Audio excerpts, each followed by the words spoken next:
एक ऐसा शहर जिसकी खोज में निकले ज्यादातर लोगों की या तो मौत हो गई या फिर उन्हें उनके देश में गद्दार करार देकर सजाए मौत सुना दी गई। मगर इतना होने के बावजूद लोगों का इस शहर को खोजने का जुनून खत्म नहीं हुआ और साल दर साल सदियों तक लोग इसकी खोज में निकलते रहे। मगर सोचने वाली बात है कि आखिर ऐसा क्या था इस शहर में और क्यों लोग इसे खोजने के लिए इतने ज्यादा पागल थे, और आखिर यह शहर कौन सा था और कहाँ लोकेटेड था। आप जानकर हैरान रह जाओगे, क्योंकि ये एक ऐसा शहर है जिसका नाम तो शायद आपने सुना होगा, लेकिन इसकी सच्चाई बहुत कम लोगों को पता है। जहां पैसा इतना था कि सोने को धूल समझकर नदी में बहा दिया जाता था। इनफैक्ट कहा तो यहां तक जाता था कि पूरा का पूरा शहर ही सोने से बना था। अब आप सोच रहे होंगे कि हम बात किसकी कर रहे हैं, तो बताते चले हम बात कर रहे हैं the lost city of gold यानी एल्डोराडो की। आखिर कहाँ था यह एल्डोराडो और अचानक यह गायब कैसे हो गया, और आखिर इसके बारे में आज तक पता क्यों नहीं लगाया जा सका है, पूरी जानकारी देंगे। मगर इसके लिए आपको हमारी वीडियो को एंड तक देखना होगा। चलिए शुरू करते हैं। ये तो आप जानते ही हैं कि दुनिया का इतिहास जितना हमें पता है उससे कहीं अधिक पुराना है। कुछ ऐसा ही एल्डोराडो सिटी के साथ भी है। इसकी कहानी की शुरुआत आज से 3300 साल पहले यानी कि 1270 बीसी के आसपास मानी जाती है। अगर बात की जाए इसकी लोकेशन की, तो यह साउथ अमेरिका के हाईलैंड्स जैसे कि कंडीनामार्का और बॉयका में स्थित थी, जहां कुछ इंडिजिनस सिविलाइजेशन रहा करती थी। बताते चलें ये जनजातियां आज भी मौजूद हैं, मगर आज इन्हें मुइस्का के नाम से जाना जाता है। अब आप सोच रहे होंगे कि इस ट्राइब के बारे में तो आपने पहले नहीं सुना, मगर इनकी सच्चाई जानकर आप हैरान रह जाएंगे, क्योंकि एडवांसमेंट के मामले में माया सभ्यता को सुप्रीम माना जाता है, लेकिन ये ट्राइब तो माया और एज़टेक सिविलाइजेशन से भी आगे थी। मगर ये काफी स्ट्रेंज बात है कि जहां ह्यूमन हिस्ट्री की सबसे एडवांस सिविलाइजेशन में गिने जाने के बावजूद माया और एज़टेक सिविलाइजेशन के बारे में हमें ज्यादा जानकारी नहीं है, तो इनके बारे में तो भला कहाँ ही पता होगा, क्योंकि कई सदियों तक लोगों को उनकी एग्जिस्टेंस के बारे में अभी नहीं पता था। मगर जब इनके बारे में पता चला तो सामने आया कि सालों तक उन्होंने खुद को छुपा रखा था। शायद यही वजह है कि अब तक इन्हें सबसे ज्यादा मिस्टीरियस माना जाता है, क्योंकि यह ऐसी सभ्यताएं हैं जिनके बारे में 90% चीजें आज भी दुनिया नहीं जानती। कुछ ऐसा ही मुइस्का नाम की ट्राइब के साथ भी था, जो माया सभ्यता की तरह ही एडवांस और मिस्टीरियस थी। अगर बात की जाए इन ट्राइब्स की, तो 1537 ईस्वी में यह ट्राइब दुनिया के सामने सबसे पहली बार आई, वो भी तब जब एक स्पेनिश खोजकर्ता किसी मिथिकल सिटी को ढूंढते हुए कोलंबिया के एंडीज माउंटेन्स तक पहुंचा था। अगर बात की जाए इस स्पेनिश रिसर्चर की, तो इन्होंने एक ऐसी कहानी सुनी थी जहां पर लॉस्ट सिटी ऑफ गोल्ड के बारे में जानकारी मिली थी। दरअसल ये यहाँ इसलिए आए थे क्योंकि इन्हें एक ऐसी नदी या झील ढूंढनी थी जिसमें इस सिटी ऑफ गोल्ड के लोग अपना सोना फेंका करते थे। इसी की खोज में वे अपने घर से निकले थे, और जब 1545 में वे लेक गुआटाविटा के पास पहुंचे तो ना जाने क्यों उन्हें ऐसा लगा कि यह वही झील है जहां इस शहर के लोग अपना सोना फेंका करते थे। बस फिर क्या था, उन्होंने कमर कसी और एक बाल्टी के सहारे झील का सारा पानी बाहर निकालना शुरू कर दिया। ये लगातार 3 महीने तक कड़ी मेहनत करते रहे, और फिर जो सामने आया वह हैरान कर देने वाला था। दरअसल 3 महीने बाद उन्हें इस जगह पर बहुत सारा सोना मिला। जो सोना कितना था इसका अंदाजा आप इस बात से लगा सकते हैं कि इसकी कीमत आज के समय में 80 लाख रुपए के आसपास थी। हमें पता है कि अब आप सोच रहे होंगे कि इतनी मेहनत के बाद यह तो ज्यादा मात्रा नहीं होती, क्योंकि रॉयल्टी के सामने यह सोना कोई वैल्यू नहीं रखता। मगर हैरानी की बात तो ये थी कि यह सोना इस झील की गहराई में बस यूं ही पड़ा हुआ था, और यह बात इस स्पेनिश रिसर्चर के लिए काफी थी कि अब तक उसने सोने के शहर के बारे में जो भी कहानी सुनी है वह सच है, क्योंकि इस कहानी पर मोहर इस झील से मिले सोने ने लगा दी थी।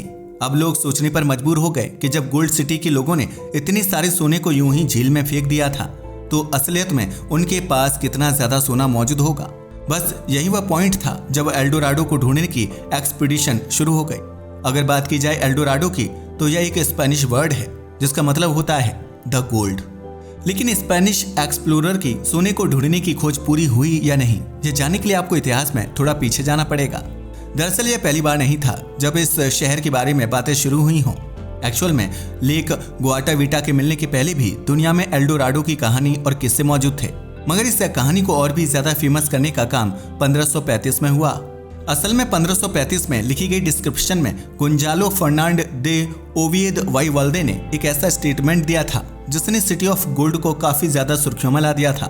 हम जानते हैं कि अब आप सोच रहे होंगे कि आखिर गोंजालो फर्नांड ने ऐसा क्या लिख दिया था, तो बताते चले कि गोंजालो फर्नांड ने अपनी किताब में लिखा था कि एल्डोराडो में जब भी किसी नए राजा का राज्याभिषेक होता था तो वहां के राजा को सोने के पाउडर का लेप लगाया जाता था और फिर उनका शुद्धिकरण किया जाता था।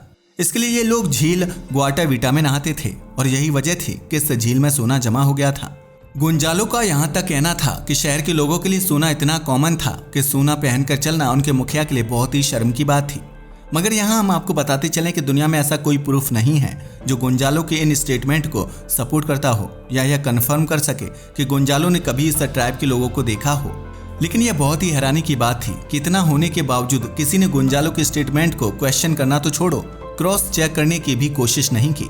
मगर चाहे जो भी हो, स्पेनिश रूलर्स का इंटरेस्ट इस जगह को लेकर बढ़ चुका था, क्योंकि आप तो जानते ही हो कि यह वही दौर था जब यूरोपीय अपनी पावर को बढ़ा रहे थे।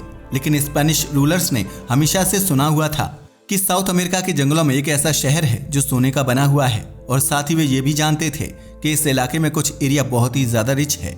हालांकि इन सारी बातों को पहले अफवाह ही माना जाता था। लेकिन 1531 में स्पेनिश कॉक ट्रेडर फ्रांसिस्को पिजारो ने जब पेरू के इंका एम्पायर को जीता तो इस पर स्पेन के लोगों को एहसास हुआ कि अब तक उन्होंने जो अफवाहें सुनी हैं वह अफवाहें नहीं बल्कि वास्तविकता है, क्योंकि ये एम्पायर और यहाँ की ट्राइब काफी रिच थी। जैसे ही उन्हें यह एहसास हुआ तो 1531 से 1538 के बीच में जर्मन निकोलस फेडरमैन और जॉर्ज वॉन स्पेयर ने मल्टीपल जगहों पर एक्सप्लोर किया। और पता है ऐसा क्यों? यह सब उन्होंने असल में एल्डोराडो की खोज में किया था। मगर यह अलग बात है कि उन्हें यहाँ पर कुछ भी नहीं मिला, मगर उनकी उम्मीदें टूटने का नाम नहीं ले रही थी। यही वजह थी कि 1541 में फिलिप वॉन हटन ने करीब 1500 से ज्यादा लोगों के साथ में एक बार फिर एल्डोराडो की खोज शुरू कर दी।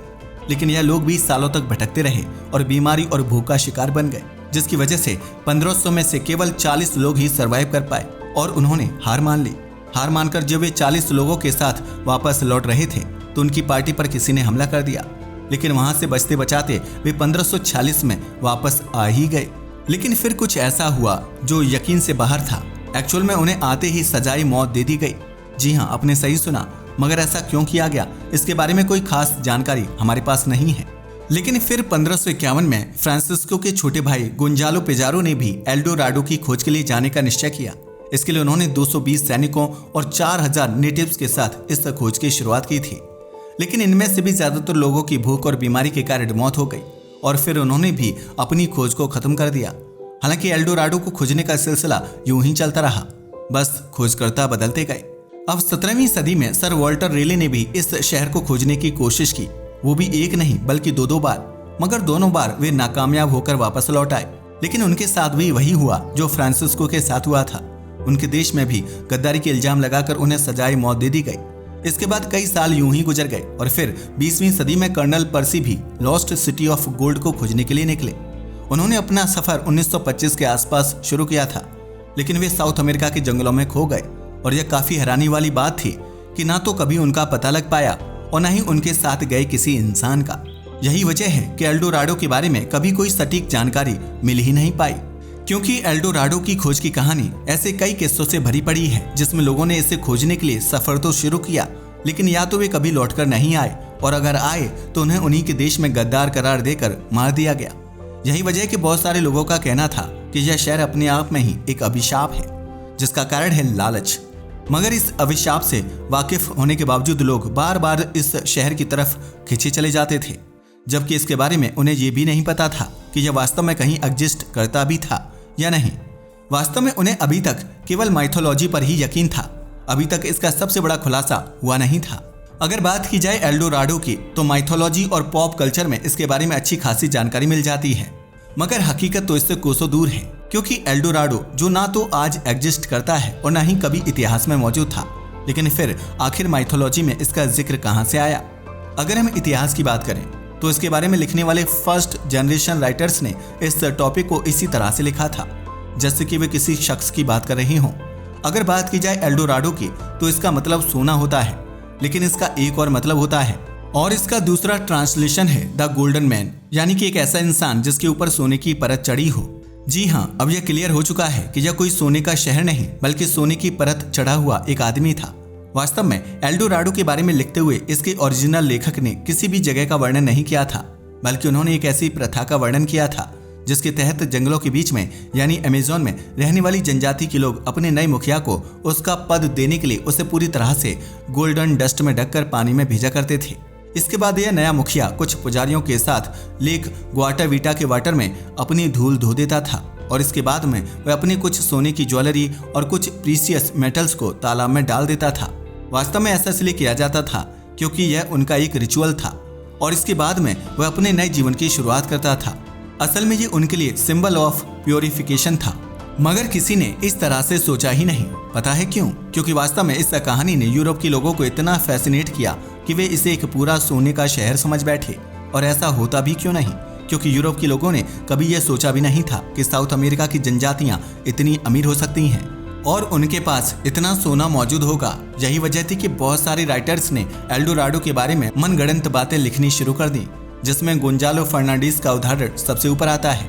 यही वजह थी कि एल्डोराडो के कारण लोग इस पर यकीन भी करने लगे और इस यकीन में 4 चांद ग्वाटाविटा से मिले सोने ने लगा दिए। असल में जब लेक से बहुत सारी ज्वेलरी मिल गई तो पूरी दुनिया यह सोच बैठी कि वास्तव में उस खोए हुए शहर के बारे में जो कुछ भी बताया जाता है वह हर बात सच है और एल्डोराडो में सोना ही सोना मौजूद होगा। लोग समझने लगे कि सोने की परत चढ़े हुए इंसान की जो बात की गई थी वह कोई इंसान नहीं बल्कि एक पूरा का पूरा शहर है। यही सारी बात थी जिसकी वजह से लोगों के बीच में यह मिसकंसेप्शन बैठ गया कि अमेज़न के जंगलों के बीच में आज भी सोने का एक शहर मौजूद है। यही वजह है कि कई सदियों से लोग इस शहर की खोज में निकलते रहे और अपनी जान गंवाते रहे, वो भी एक ऐसे अनोखे शहर की तलाश में जो कभी अस्तित्व में था ही नहीं। वैसे आपको क्या लगता है कि क्या वास्तव में जैसा कहा जा रहा है एल्डोराडो कभी अस्तित्व में ही नहीं था? क्या यही सच्चाई है या फिर रीजन कोई और है? अपनी राय हमें कमेंट करके बताना ना भूलिएगा। साथ ही अगर आपको हमारी वीडियो पसंद आई हो तो इसे लाइक करें और हमारे चैनल को सब्सक्राइब करें। जय हिंद दोस्तों।